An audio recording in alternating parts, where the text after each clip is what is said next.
world of sea rescue, everyone talks about the golden hour, the critical hour that it takes to find a person lost at sea. In the UK, the fishing industry loses on average 2 crew members every month. Ginger Wright has been a fisherman all of his life.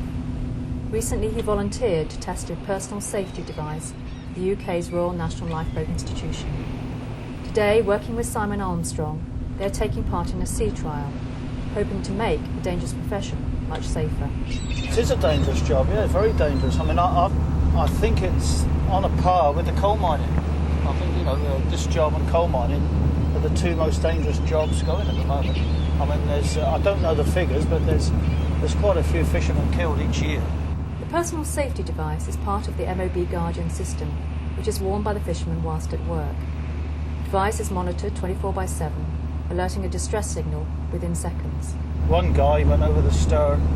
He's working a boat very similar to this, you know, with the net off the stern, and he went over and he ended up in the net, and the boat carried on. And come the end, the Navy put a couple of guys aboard there, and the poor chap was in the net, obviously dead. Yeah.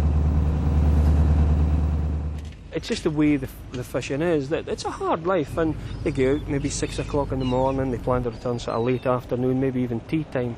But it's not until maybe a couple of hours go by beyond that time before someone at home starts to sort of make some calls and inquiries to where someone could be, and then panic begins to set in and they start thinking what could have happened, what could be going on. So it was vital that we came up with something that would reduce that time from hours down to minutes, and that's just what we've done.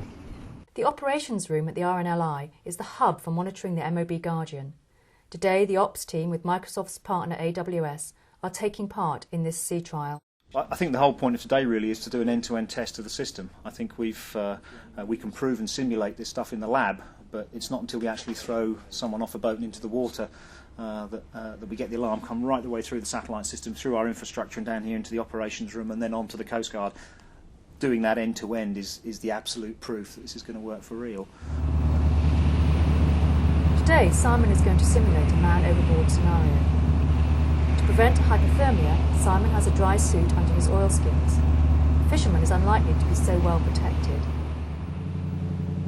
That's the MOB Guardian box. These are the personal devices that I wear around my neck for today. The fisherman can equally put it in his pocket. And that's activated by falling overboard or by pressing the button in here. We'll get an alarm raised on the unit, and then that will be sent ashore.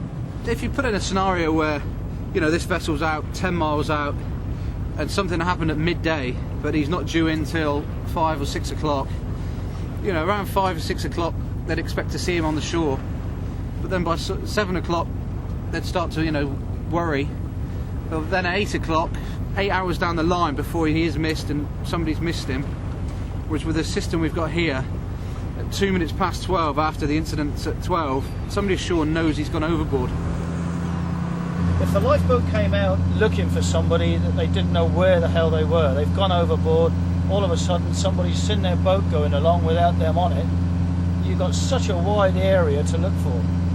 With this MOB, you know, they've got the position to go straight to you rather than searching an area 20, 30, 40, 100 square miles. So you're going to go over when the net goes over, are you? We'll put the net over, we'll let the warps down a bit, to the bridles, then I'll go over then when the gear's nice and low out my way. Even with all this kit on, a safety boat alongside, life jacket on, you know, and knowing that people are here, still a bit anxious to tell you the truth. Back in Poole, the ops room are getting ready for the man overboard test. Okay, ready to go with the test then, Rob?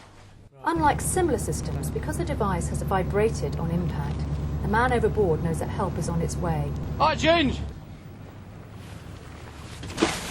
Upon impact with the water, the device sends an immediate alert to the system on the boat, which triggers a satellite signal to the RNLI ops room.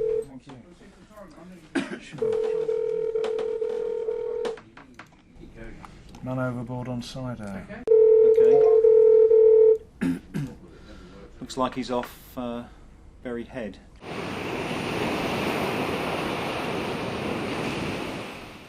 Let's have a look where he's been. Okay.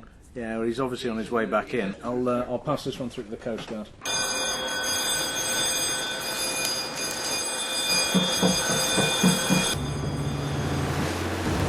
That's all we'd like to have, Coast Guard. You're launched on service to a man overboard from the fishing vessel Sido. Position from MOB Guardian. The man overboard is wearing yellow oilskins.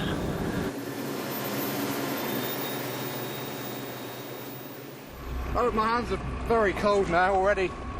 I've only been in the water a few minutes. I mean, I've got the dry suit on underneath, so the body temperature would be a bit better. I would say another 5-10 minutes and my hands, I would be in trouble. It's quite cold.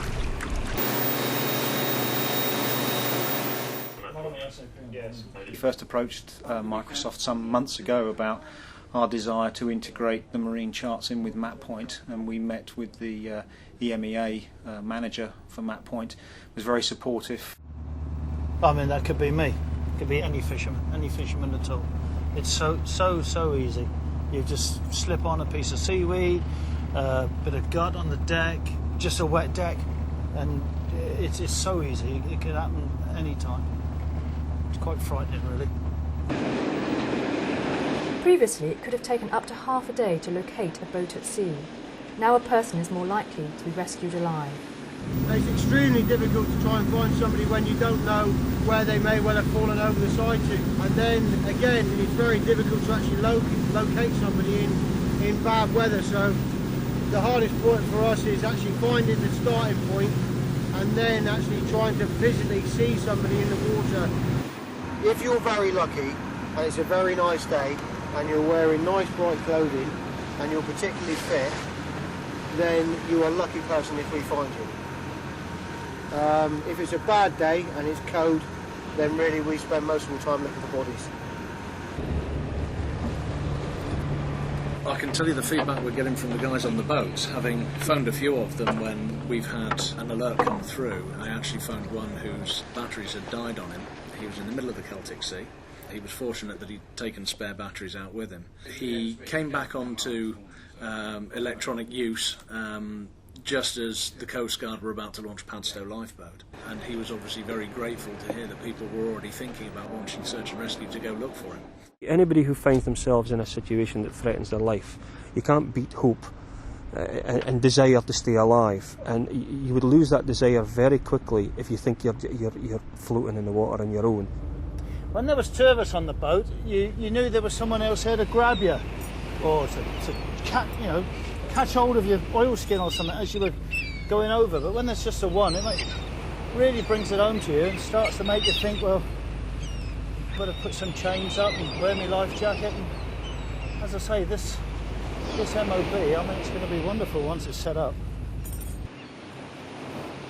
Since the RNLI was started, it has saved 137,000 lives in the UK. Last year alone, they were called out on average 23 times a day. Microsoft's MapPoint web services and the MOB Guardian are supporting the RNLI to use their volunteer crews and boats more effectively to save lives. MapPoint and the MOB Guardian are helping to take the search out of search and rescue.